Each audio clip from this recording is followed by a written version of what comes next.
Que Dios les bendiga, queridos hermanos. Estamos comenzando el estudio del libro Cómo Él nos ve.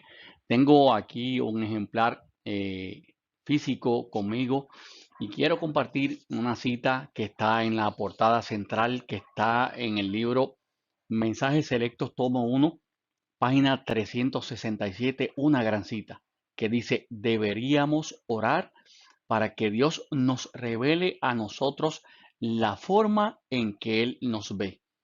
Pero no deberíamos cesar de orar una vez que hayamos pedido sencillamente una revelación de nosotros mismos.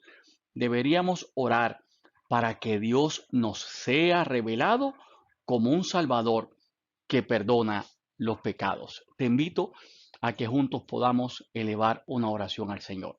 Gracias, Padre Celestial, por la oportunidad de poder alimentarnos espiritualmente a través de literatura que ha sido inspirada divinamente y que hoy sirve de alimento para las ovejas por las cuales Cristo murió en la cruz del Calvario. Permítenos que durante este caminar que vamos a tener hasta que podamos estudiar este libro por completo, gocemos de la compañía del Espíritu Santo. En el nombre de Jesús.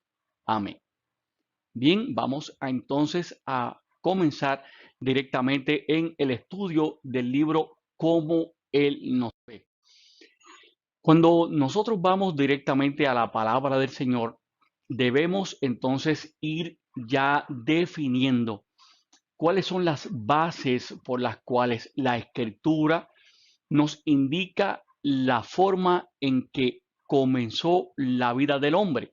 En el libro de Job, capítulo 10, versículo 8 y 9 dice: tus manos me hicieron y me formaron, como a barro me diste forma. Cuando le hacemos la pregunta, ¿qué es el ser humano?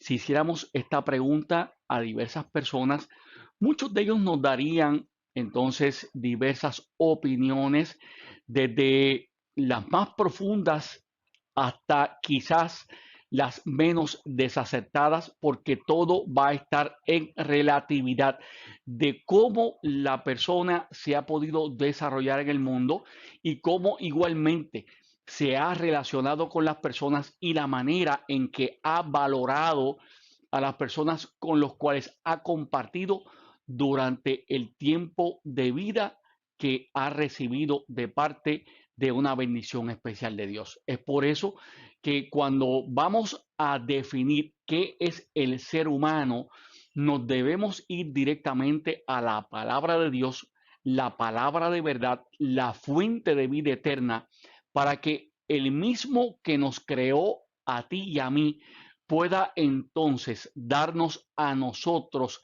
la verdadera definición de lo que es el ser humano. Entre los puntos de vista que destacan para que podamos nosotros entonces contestar esta pregunta, el primer punto es que si vamos directamente a lo que es concretamente lo que es la materia, hablando en el término de lo que es el ser humano, obviamente es un ser biológico. Y la biología es la ciencia que estudia la vida de los seres vivientes. Es por eso que el ser humano, al ser un ser viviente, es un compuesto biológico que igualmente se diferencia entonces de los animales, porque cuando nosotros vamos a ver desde este punto de vista, podemos entonces ver que realmente los seres humanos, algunas personas lo ven como meros objetos que realmente pues se utilizan para intereses personales.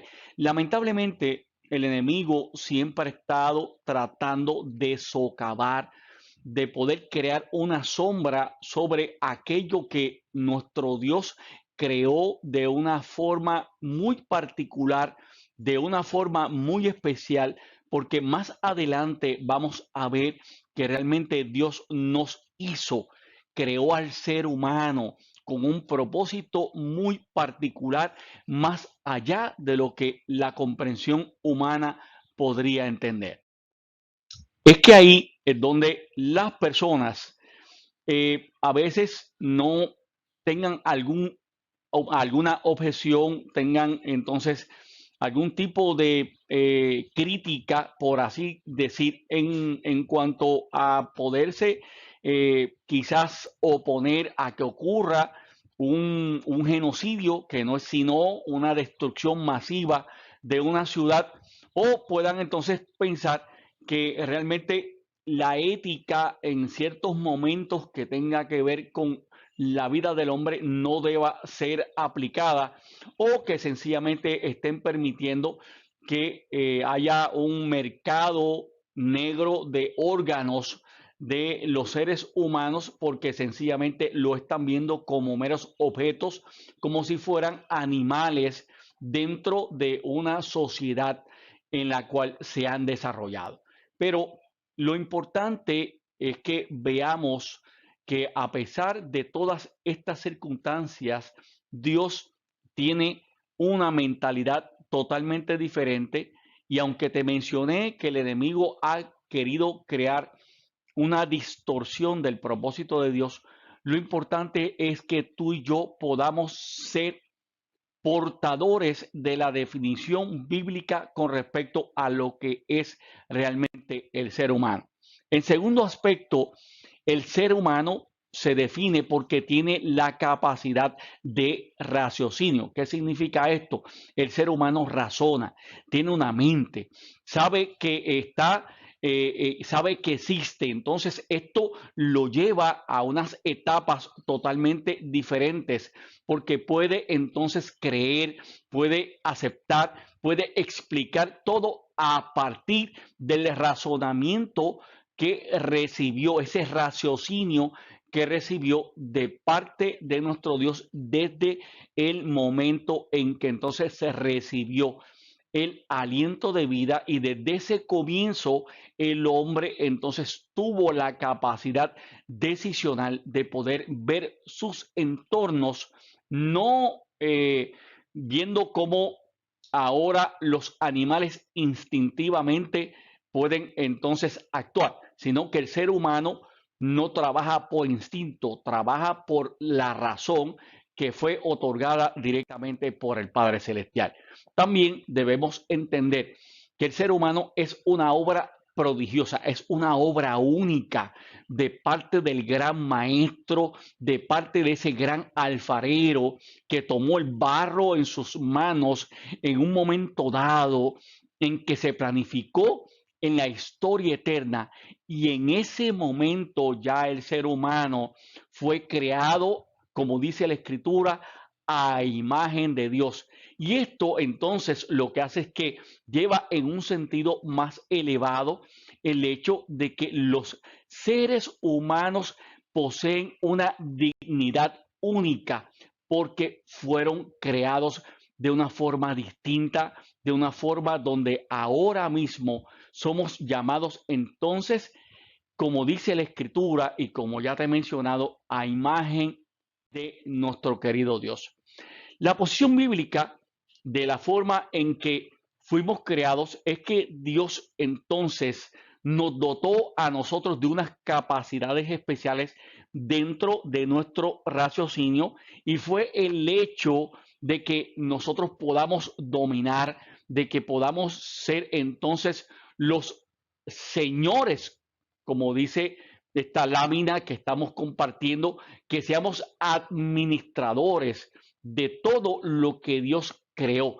Fíjate que es interesante el hecho de que cuando el hombre fue creado, ya todas las demás cosas fueron creadas, porque Dios preparó el escenario, Dios preparó el ambiente en que el hombre podía participar, pero debía participar de una forma distinta, de una forma en que él pudiese administrar todo aquello que en responsabilidad iba entonces a tener de parte de su hacedor. Por eso el Señor entonces coloca al ser humano con una mente única, para que a través de esa mente que Dios le dotó con grandes privilegios, puede entonces ser aquel que estuviese administrando la creación, y que igualmente pudiese señorear, crear un dominio sobre todo aquello que Dios le había estipulado.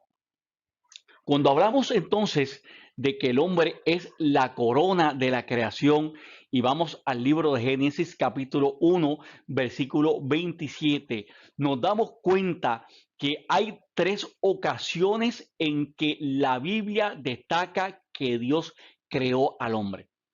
Tal como lo hacemos hoy día, cada vez que repetimos algo es porque queremos darle énfasis a lo que queremos presentar. No queremos que se olvide el concepto, la idea, lo que queremos puntualizar. No queremos que se pierda de la mente de aquella persona que sí ha estado escuchando el mensaje que le estamos transmitiendo. Para Dios no es diferente. De hecho, Dios creó esta forma en que nos comuniquemos, pero Él es nuestro ejemplo. Por eso en la palabra del Señor, cuando se repiten las cosas, es para que el receptor del mensaje esté claro con respecto a lo que se quiere señalar. Y aquí, en este libro de Génesis, en el capítulo 1, versículo 27, se destaca por tres ocasiones que Dios es quien crea al hombre. Y esta repetición del verbo creó va directamente a la mente de Moisés, el autor del primer libro de la Biblia, para que el mismo Moisés transmita, de acuerdo a su propia conclusión también, de que Dios fue el creador y sigue siendo el creador único del hombre. Aquí no hay oportunidad para que el hombre piense de que fuimos creados por un accidente, de que hubo una explosión cósmica, de que fuimos creados por una base evolutiva. No, nada de eso está tan alejado de la realidad. Nosotros somos la corona de la creación de Dios. Aparte, a esta triple repetición que Dios manifiesta de una manera abierta. Cuando Dios nos crea, es como si hubiera llegado al tope, como si hubiera llegado a esa meta que se había propuesto en sus sueños, porque Dios nos creó por amor y murió por nosotros porque nos ama. Y la raza humana no es sino un monumento de la majestad divina. Por eso entonces se concluye teológicamente, basado en lo que Dios nos ha transmitido directamente por su santa palabra, de que nosotros somos la corona de la creación. Tú eres la corona de la creación. Somos lo más preciado ante los ojos de Dios.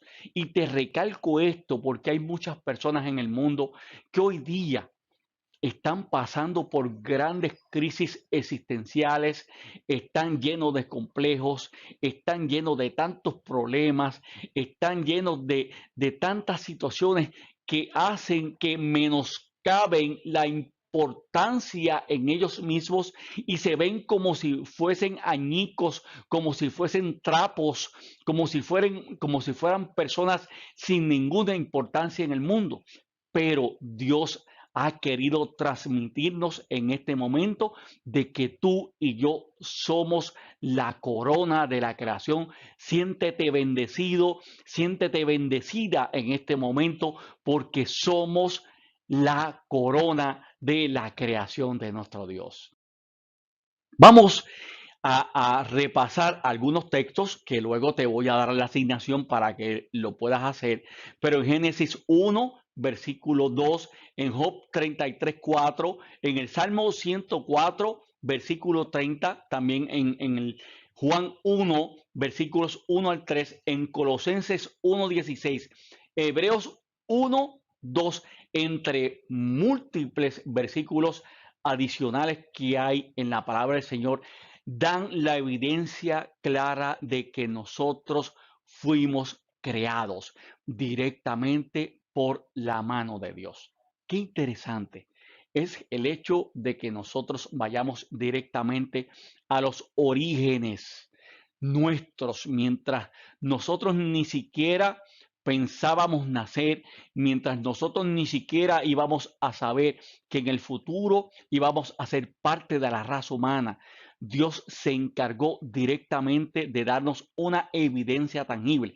Es como si el registro demográfico del cielo estuviese abierto todo el tiempo en que así lo necesitemos como referencia para que veamos que nuestro ADN, que nuestra existencia, que la razón por la cual nosotros existimos se debió a una obra maravillosa, una obra como lo somos tú y yo, que vino directamente desde el corazón de Dios. Ahora, ¿qué significado podrá tener para nosotros la expresión hagamos al hombre a nuestra imagen, tal como aparece en el libro de Génesis capítulo 1, versículo número 26? ¿Te has hecho esta pregunta en otras ocasiones?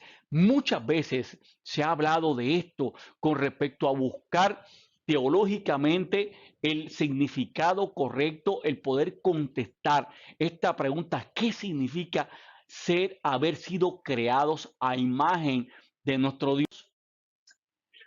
Lo que en primer lugar tenemos que plantear es que cuando Dios nos crea directamente de su mano, tenemos que entender que nosotros debemos depender continuamente de aquel de cuyas manos nosotros fuimos creados. El ser humano no tiene existencia por sí misma. El ser humano se debe a aquel del cual fue formado. Es por eso que, aunque, como te he mencionado anteriormente, el enemigo quiera distorsionar la mente humana y haya querido colocar pensamientos que lo coloquen como en ese sitial, como que nadie está por encima de él, como que él domina su existencia y que debe utilizar su razón para hacer lo que le plazca en este mundo. La realidad nuestra es que nosotros dependemos de aquel que realmente fuimos formados a imagen de él por sus propias manos. En este momento es que nosotros tenemos que entender que somos una copia, escucha bien, somos una copia del creador que nos formó a nosotros. Qué interesante, porque comenzamos haciendo la pregunta, buscando la definición que es el hombre y cómo dentro de muchas situaciones, como dentro de pensamientos distorsionados, la palabra del Señor nos va aclarando poco a poco con respecto a la realidad del ser humano, y entonces va hilvanando de una forma acrecentada directamente cómo el hombre es tan importante en la mente de Dios y cómo el hombre debe entender que realmente es la corona de la creación y que somos copia del creador nuestro. Por tal motivo, tenemos que continuar entonces presentando la argumentación con respecto a qué significa ser hechos a imagen de nuestro Dios. En segundo lugar, esa imagen significa no solamente que somos copias de nuestro creador, es que también esto va a incluir una semejanza física, y esto entonces nos va a llevar a entender de que nosotros poseemos facultades racionales, o sea, utilizamos nuestro intelecto, utilizamos el pensamiento, utilizamos todo lo que Dios nos ha dotado en nuestra mente, esas neuronas que están transmitiendo unas a otras continuamente aspectos eléctricos, contactos eléctricos del hemisferio, de los hemisferios derecho e izquierdo, que se van continuamente balanceando uno al otro para que el hombre pueda entender que somos diferentes a toda la creación en el aspecto animal que Dios creó en el principio. La imagen de Dios entonces nos habilita para que podamos conectarnos directamente al Creador. Hace un rato te mencioné el hecho de que si hay algo que debemos reconocer es que dependemos de aquel que nos creó a nosotros. Luego entonces te menciono que somos hechos como una copia de nuestro creador y ahora el hecho de que nosotros seamos una copia y que dependamos de nuestro creador, Dios necesita el que entendamos igualmente el hecho de que debemos entonces coger todas nuestras facultades y utilizarlas para mantenernos en sintonía directamente con aquel que nos creó. La imagen de Dios, sí, entonces, ¿por qué fuimos creados a imagen de Dios? Dios pudo haber utilizado otra forma para definir nuestra creación. Dios no tiene una mente finita, no tiene una mente que tenga limitaciones alguna como la que tú y yo tenemos como seres humanos. La mente de Dios es infinita. Él pudo haber hecho las cosas totalmente diferentes. Ahora, ¿cuál es la razón por la cual entonces Dios nos hace a imagen de Él? Fuimos creados entonces con una connotación muy abarcante. Y es que dentro de la mente de Dios, antes de que fuésemos creados, Dios permitió que tuviésemos mentes privilegiadas para que pudiésemos ser los mayordomos eficaces en todo lo que Él nos había entregado desde el principio para que pudiésemos compartir en nuestros entornos.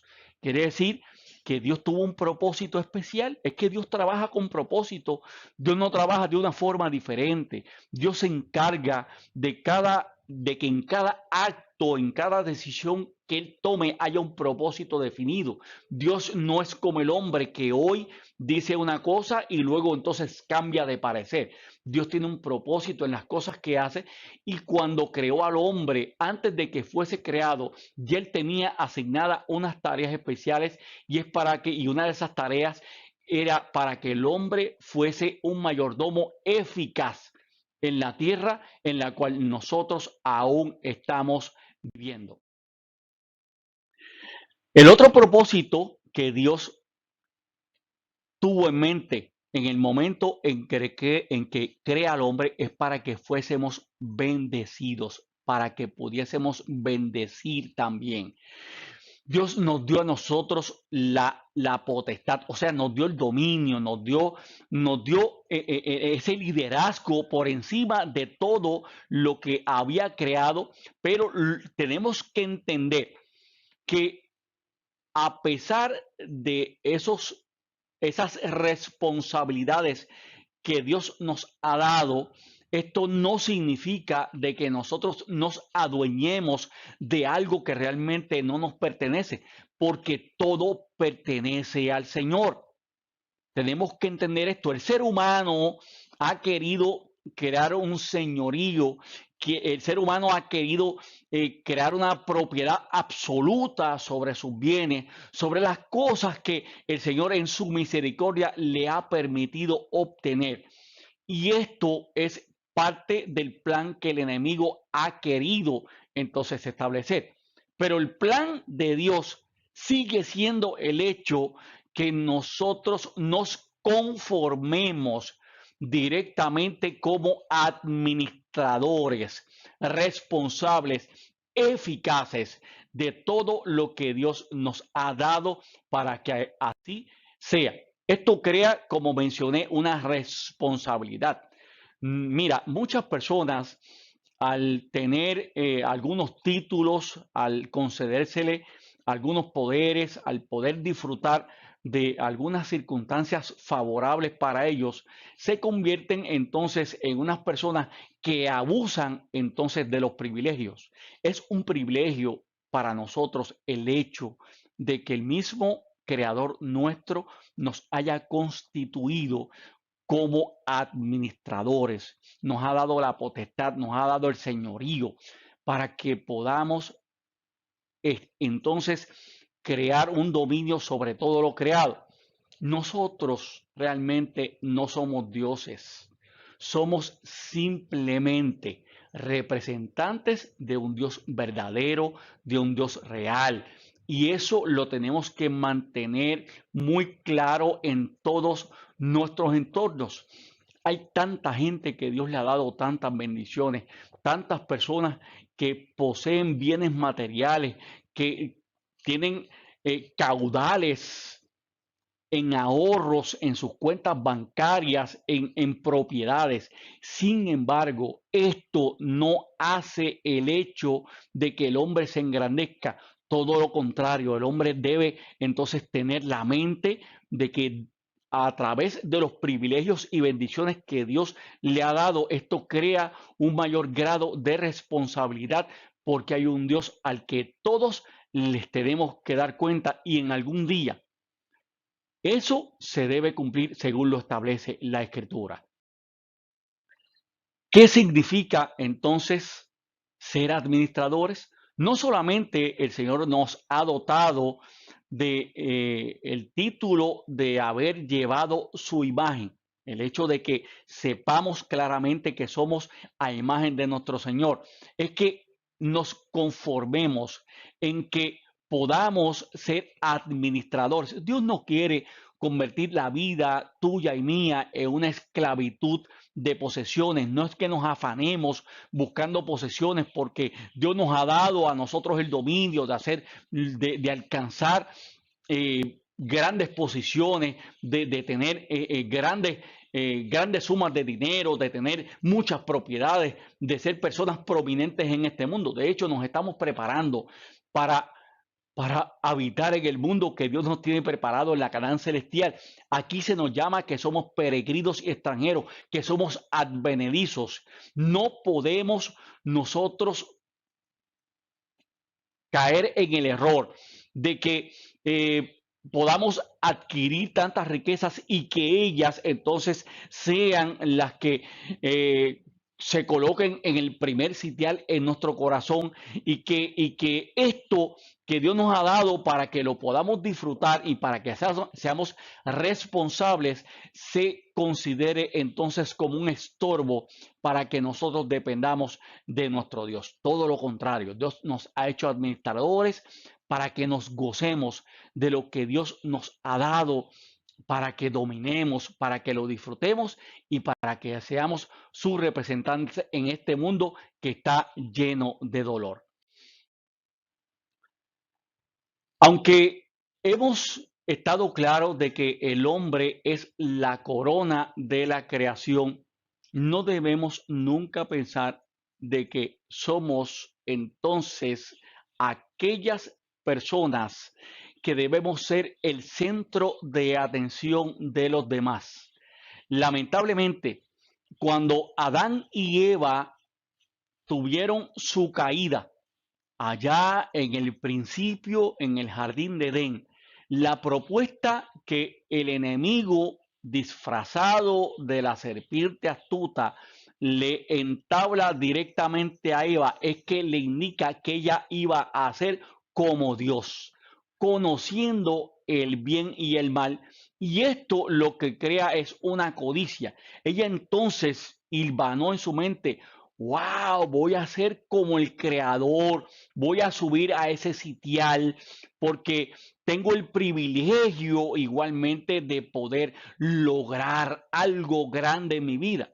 Este error se sigue cometiendo hoy día y el enemigo sigue siendo enemigo y se va a valer de poder camuflarse de circunstancias, camuflarse de muchas maneras para que el hombre continúe codiciando la posición de autoridad, la posición de poder dominar, la posición de ser la persona que más domine, que más tenga potestad, que más pueda influir para lograr unos propósitos y que piense realmente que es una persona a la altura de aquel que los creó a cada uno de ellos. Y esto lamentablemente sigue siendo un gran error. El hombre sigue pensando de qué manera yo puedo sobresalir, de qué manera yo puedo hacerme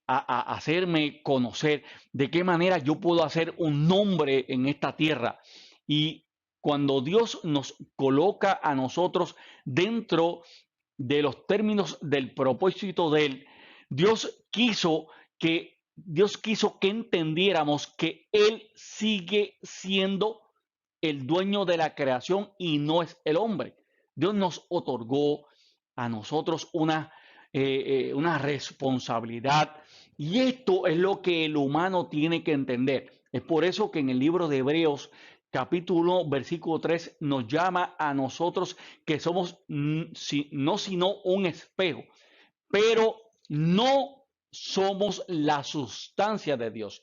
¿Qué significaría el hecho de que el hombre piense que es la sustancia? Es que entonces el hombre puede catalogarse como que es parte directamente de la conformación del Dios hacedor, del Dios que nos creó y del Dios que rige el mundo. Por eso que el hombre, dentro de este privilegio que Dios le ha dado, de que sea el administrador y que tenga señorío sobre este mundo, sobre todo lo que fue creado, debe mantener claro que solamente sigue siendo un reflejo de aquel que lo creó y no es la sustancia directamente de su creador. Todos evidentemente somos valiosos. Mira, las personas hoy día se están denigrando unos a otras, las personas se están menoscabando unos a otros y cada cual quiere sobresalir, cada cual quiere tener un sitial, no importa de la manera en que lo pueda conseguir, pero la mente de Dios es totalmente diferente.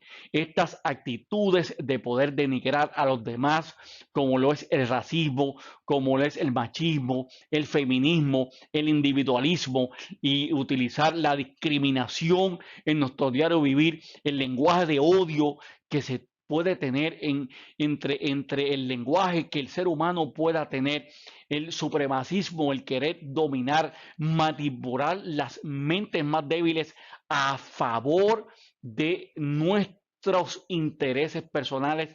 Esto queda totalmente a la oposición del propósito de Dios. Esto no tiene lugar. El ser humano tiene grande valor ante los ojos de Dios. Hoy el pecado nos ha hecho ver cuánto, cuánto daño ha habido en la vida del hombre. Tantas enfermedades, personas que carecen de sus facultades mentales, personas que están discapacitadas, personas que han nacido con algunas deformaciones, personas que no tienen unas mentalidades que podamos indicar que son mentalidades equilibradas y balanceadas para desarrollarse por sí mismos en este mundo, y cómo las demás personas los manipulan, cómo las demás personas los rechazan. Debemos entender que hoy tú y yo, que creemos en un Salvador tan poderoso como fue Jesucristo, que nos tuvo tanto valor, que murió por nosotros en la cruz del Calvario, cómo el Espíritu Santo actúa a favor nuestro, cómo el Padre Celestial sigue derramando bendiciones. Hoy tú y yo somos representantes del Dios vivo, del Dios grande, del Dios que continúa utilizándonos a nosotros como espejos al mundo que está realmente en una decadencia grande. Si nos vamos al libro de Isaías, capítulo 43, versículo 4, el profeta está indicando de que nosotros somos de gran estima para nuestro Dios. Mira, si el mismo Dios nos dice a nosotros que somos de gran estima, esto representa para nosotros un detalle muy, pero que muy gratificante. Quizás en esta hora o próximamente alguien pueda tener acceso a escuchar este tema que estamos presentando, que realmente es inspirado por nuestro Dios. Es posible que esa persona hoy esté pensando que realmente no tiene mucho valor. Persona que a una persona que posiblemente esté pasando por alguna tribulación, por alguna prueba, que piense que realmente no es merecedora ni siquiera de estar en este mundo. Hoy, más que nunca, Dios le está diciendo a esa persona, como también nos está diciendo a cada uno de nosotros, que somos de alto valor para nuestro Padre Celestial. La forma en que yo pienso acerca de los demás es muy importante porque va a reflejar entonces el concepto del pensamiento de Dios a las demás personas. Por otro lugar, algo que debo siempre tener en mente no es solamente la forma en que pienso de los demás, es como también yo me dirijo a las demás personas, si lo hago con respeto, si lo hago de una manera en que estoy mostrando importancia a la persona menos privilegiada. Y también esto va a influir en la manera en que yo igualmente valoro a los demás. Si somos valiosos para Dios, cuán importante es el hecho de que igualmente nosotros valoremos a las demás personas. Al fin y al cabo, cuando Dios nos coloca como administradores de su creación, igualmente nos coloca para que nosotros podamos cuidar de nuestros semejantes que también son parte directa de su creación. Es decir, cuando yo cuido a otro ser humano, estoy cuidando de la creación. Cuando pienso de él de una manera correcta, cuando yo entonces hablo de la forma correcta hacia otra persona, cuando yo valoro a otra persona, estoy siendo un administrador eficaz conforme a el propósito de Dios. Quiero compartir contigo un pensamiento para meditar y orar. Dice así: el que colocó los mundos estrellados en la altura y coloreó con delicada maestría las flores del campo, el que llenó la tierra y los cielos con sus maravillas de su potencia, cuando quiso coronar su gloriosa obra, colocando a alguien para regir la hermosa tierra, supo crear un ser digno de las manos que le dieron vida. Y continúa la cita diciendo: la genealogía de nuestro linaje, como ha sido revelada, no hace remontar su origen a una serie de gérmenes, moluscos o cuadrúpedos, sino al gran creador. Aunque Adán fue formado del polvo, era el Hijo de Dios, según dice Lucas 3:38, y esta cita está en un libro maravilloso que es el libro Patriarcas y Profetas, en el capítulo 54 y la página 251. Hemos terminado el tema del capítulo número 1 de este grandioso libro que te presenté a principio, como Él nos ve. Ya te das cuenta de la importancia de reconocer que somos valiosos para Dios. Dios nos ve a nosotros como entes demasiado valiosos. Somos la corona de su creación. Somos aquellos que Dios nos colocó como administradores, que somos el espejo de Él en este mundo y que Él nos ha dotado a nosotros de unas facultades especiales, distintivas, para que las usemos para gloria y honra de su nombre. Te invito para que así como comenzamos este tema, lo podamos culminar con una palabra de oración. Querido Dios, gracias porque a través de este tema has puntualizado que somos muy valiosos para ti. Deseamos que el Espíritu Santo pueda continuar en nuestro medio y que nunca perdamos de perspectiva la importancia que el ser humano tiene ante tus ojos. Que nunca perdamos de perspectiva el hecho de que somos tus administradores, tus representantes, creados por tu mano para un propósito particular, y es que cuidemos de tu creación, incluyendo a nuestros semejantes, que podamos ser tus representantes perfectos en cuanto a la manera en que nosotros pensamos de los demás, la manera en que nos expresamos hacia ellos y la manera igualmente en que nosotros los valoramos. Gracias por darnos el privilegio de ser llamados hijos tuyos. En el nombre de Jesús. Amén. Que Dios te pueda continuar bendiciendo ahora y siempre.